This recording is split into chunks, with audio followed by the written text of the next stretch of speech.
ये कहानी एक ऐसे लड़के की है जो अपनी सौतेली माँ से प्यार कर बैठता है, जिसके बाद वो उसकी गुफ़ा में धमाके करना चाहता है, लेकिन गलती से वो किसी और की गुफ़ा में धमाके कर बैठता है, जिसके बाद उसके साथ सब कुछ बुरा होने लगता है। तो आइए देखते हैं इस कहानी को, इसके साथ साथ उस लड़के के साथ आगे क्या क्या होता है। मूवी की शुरुआत में मैथ्यू नाम के एक लड़के को देखते हैं जो अपने दोस्त के साथ वापस घर आ रहा होता है। दरअसल वो एक बोर्डिंग स्कूल में पढ़ता है। क्योंकि वेकेशंस शुरू हो गई हैं, इसलिए सारे के सारे बच्चे अपने घर की तरफ जा रहे हैं। तभी उनके पास स्कूल की सबसे सुंदर लड़की आकर बैठ जाती है, जिसके बाद वो लड़की मैथ्यू से कहती है कि क्या तुम मुझे डेट करना पसंद करोगे, लेकिन मैथ्यू मना कर देता है। इसके बाद मैथ्यू अपने दोस्त को बताता है कि मैं किसी और लड़की को पसंद करता हूँ और उसको मैं इस वेकेशंस में डेट करूँगा, तो मैं जल्दी उस लड़की से मिलवाने वाला हूँ। जिसके बाद दोनों दोस्त अपने अपने घर चले जाते हैं। मैथ्यू जब अपने घर आता है तो अपने फादर को देखता है, जो बहुत खुश होता है क्योंकि मैथ्यू कई सालों बाद वापस घर आया होता है। जिसके बाद वो अपनी सौतेली माँ से मिलता है, जिसका नाम बेला है।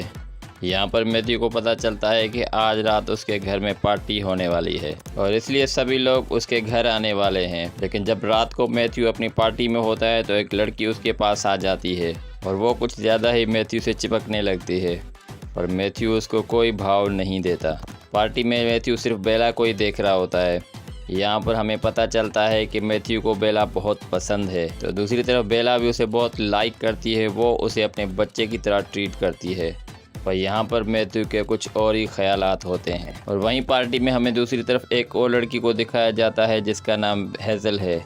वो भी इस पार्टी को एंजॉय करने आई है। पार्टी ख़त्म होने के बाद मैथ्यू एक बार में जाता है और वहाँ पर बहुत सारा ड्रिंक करता है, और तभी मैथ्यू सोच रहा होता है कि वो कैसे बेला को अपने प्यार के बारे में बताए। बार में मैथ्यू बहुत ज़्यादा ड्रिंक कर लेता है, इसलिए उसे नशा चढ़ जाता है और वो रास्ते में इधर उधर घूम रहा होता है। तभी बेला की फ्रेंड हेज़ल वहाँ पर आ जाती है और वो मैथ्यू को वहाँ से लेकर चली जाती है, और वो मैथ्यू की ऐसी हालत देखकर अपने घर ले आती है ताकि वो अपनी आज की रात आराम से बिता पाए। और तभी मैथ्यू अपने आप को कंट्रोल नहीं कर पाता और वो हेज़ल की गुफ़ा में धमाके करना चाहता है। वहीं हेज़ल भी अपने आप को कंट्रोल नहीं कर पाती और उसके दिमाग में भी कुछ ना कुछ चल रहा होता है। वो जानबूझकर मैथ्यू के करीब आता है और यहाँ पर उनके यहाँ एक मोमेंट बन जाता है, और जिसके बाद मैथ्यू उसकी गुफ़ा में धमाके करने लगता है। अगली सुबह जब मैथ्यू की आँख खुलती है तो उसे बहुत अजीब लगता है। मैथ्यू यहाँ पर समझ जाता है कि वो हेज़ल के साथ गपागप कर चुका है। इसके बाद उसे बहुत पछतावा होता है कि उसने अपनी मॉम की फ्रेंड के साथ गपागप कर लिया। वहीं दूसरी तरफ मैथ्यू अपने घर की तरफ जा रहा होता है तो हेज़ल का फ्रेंड उसके पास आ जाता है और वो मैथ्यू से पूछता है कि तुम इतने सवेरे यहाँ पर क्या कर रहे हो। जिसके बाद मैथ्यू बात को घुमाने के लिए इधर उधर की बातें करता है, और तभी हेज़ल वहाँ पर आ जाती है और वो अपने बॉयफ्रेंड को कहती है कि मैथ्यू यहाँ पर काम से आया था। बड़ी मुश्किल से मैथ्यू वहाँ से जान बचाकर अपने घर आता है, लेकिन जब वो अपने घर आता है तो उसके फादर को भी उसके ऊपर शक हो जाता है। मैथ्यू का फादर उससे पूछता है कि तुम सारी रात किस लड़की के साथ थे। पहले तो मैथ्यू बहुत परेशान हो जाता है, लेकिन वो बाद में अपने आप को संभाल लेता है और वो अपने फादर से कहता है कि मैं उस लड़की के साथ था जो पार्टी में मेरे साथ चिपक रही थी। वो किसी तरह वहाँ से निकलने की कोशिश करता है तो उसका फादर उसके साथ आ जाता है और वो मैथ्यू को कहता है कि तुम्हें अपनी स्टेप मदर के साथ टाइम स्पेंड करना चाहिए। मैथ्यू का फादर कहता है कि इस वक्त तुम अपनी मॉम के साथ मिल सकते हो क्योंकि वो इस वक्त अपने काम में बिजी होगी, और इसलिए मैथ्यू को इसी पल का इंतज़ार था। इसके बाद वो जल्दी से अपने स्टेप मदर के पास आ जाता है। मैथ्यू जब उसके पास आता है तो बेला अकेली होती है और अपने काम में बिजी होती है, लेकिन जब वो मैथ्यू को आता देखती है तो अपने काम से ब्रेक लेकर मैथ्यू के पास आ जाती है। जिसके बाद मैथ्यू बेला को इम्प्रेस करने के लिए रोमांटिक बातें करता है और वो अपने साथ बेला के लिए टिफ़िन भी लाया होता है, पर बेला का इन बातों के ऊपर कोई असर नहीं हो रहा होता क्योंकि बेला अब भी मैथ्यू को अपने बेटे की तरह समझती है। बेला मैथ्यू को कहती है कि भले ही मैं तुम्हारी सौतेली माँ हूँ, लेकिन तुम अपनी सारी बातें मेरे साथ खुलकर कर सकते हो, और आज रात हेज़ल हमारे घर डिनर पे आ रही है, इसलिए तुम भी तैयार रहना। ये सुनकर मैथ्यू थोड़ा सा परेशान हो जाता है। जिसके बाद मैथ्यू जल्दी से हेज़ल के पास आ जाता है और वो उससे पूछता है कि आज रात तुम हमारे साथ डिनर करने के लिए क्यों आ रही हो। ये सुनकर हेज़ल थोड़ा परेशान हो जाती है, उसे समझाती है कि मैं और बेला क्लोज़ फ्रेंड हैं, और वो मैथ्यू को समझाती है कि हमारे बीच जो भी हुआ है तुम उसे भूल जाओ। पर यहाँ पर हेज़ल इतने खूबसूरत पर इतनी आसानी से नहीं भूल सकती। जिसके बाद मैथ्यू उसे कहता है कि भले ही तुम वो सब नहीं भूल पाओ, लेकिन इसके बारे में किसी को भी पता न चले। इसके बाद अगले सीन में हमें दिखाया जाता है कि पूरी फैमिली रात का डिनर करने के लिए एक रेस्टोरेंट में आए हुए होते हैं। तभी हेज़ल जानबूझकर बहुत ज़्यादा ड्रिंक कर लेती है ताकि वो अपने और मैथ्यू के बीच में जो भी कुछ हुआ सबको बता सके। जिसके बाद वो मैथ्यू के करीब चिपकने लगती है और सब कुछ सबके सामने बता देती है कि उसके और मैथ्यू के बीच में क्या हुआ। यह सुनकर बेला को थोड़ा अजीब लगता है और तभी हेज़ल उन्हें बताती है कि हम दोनों ने गपागप किया। यह सुनकर मैथ्यू के पेरेंट्स थोड़े शॉक हो जाते हैं। इसके बाद वो इन दोनों को समझाते हैं कि तुम दोनों को इतना करीब नहीं आना चाहिए था क्योंकि तुम दोनों की उम्र में बहुत डिफरेंट है। इसके बाद अगले सीन में हमें दिखाया जाता है कि मैथ्यू अपने दोस्त के पास आया हुआ होता है और वो उसे बताता है कि जिस लड़की को मैं लाइक करता हूँ वो कोई और नहीं बल्कि मेरी सौतेली माँ है। और यह सुनकर मैथ्यू का दोस्त हैरान हो जाता है।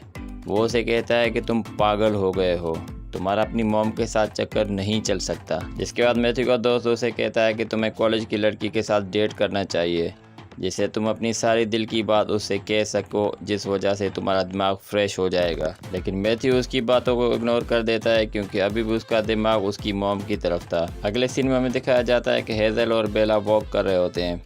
तभी बेला हेज़ल को कहती है कि तुम मेरे बेटे से दूर रहो क्योंकि तुम्हारा और उसका कोई फ्यूचर नहीं है।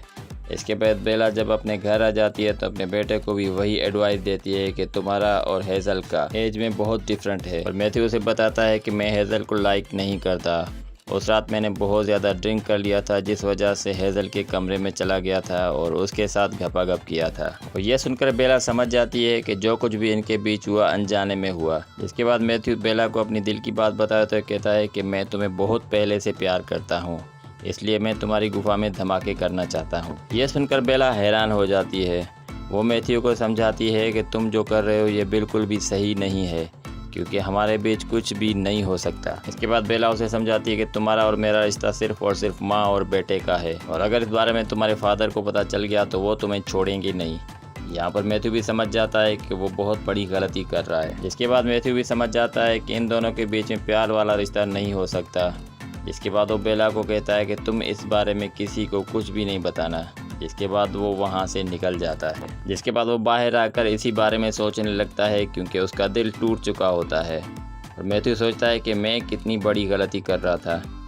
इसके बाद अगले सीन में हमें दिखाया जाता है कि मैथ्यू की सारी वेकेशंस ख़त्म हो गई हैं। जिसके बाद वो अपने फादर और बेला के साथ आखिरी बार मिलता है और वो बेला को कहता है कि जब मैं अगली बार आऊँगा तो हम दोनों एक अच्छा टाइम स्पेंड करेंगे। इसके बाद मैथ्यू बस में चढ़ जाता है और वही लड़की उसके सामने होती है जो मैथ्यू के साथ छुट्टियां मनाना चाहती थी। इसके बाद मैथ्यू उस लड़की को कहता है कि क्या तुम अगले वेकेशन में मेरे साथ घूमना चाहोगी। और यह सुनकर वो लड़की स्माइल करने लगती है और उसे कहती है कि हम अगली वेकेशन एक साथ गुजारेंगे। जिसके बाद मैथ्यू को भी समझ में आ जाता है कि अपनी माँ को भुलाकर इस लड़की की तरफ फोकस होना चाहिए। और इसके साथ ही ये फिल्म, ये कहानी यहीं पर ख़त्म हो जाती है। मज़ीद ऐसी इंटरेस्टिंग वीडियो देखने के लिए हमारे चैनल को सब्सक्राइब करें, वीडियो को लाइक और कमेंट बॉक्स में अपनी कीमती राय से आगाह करें।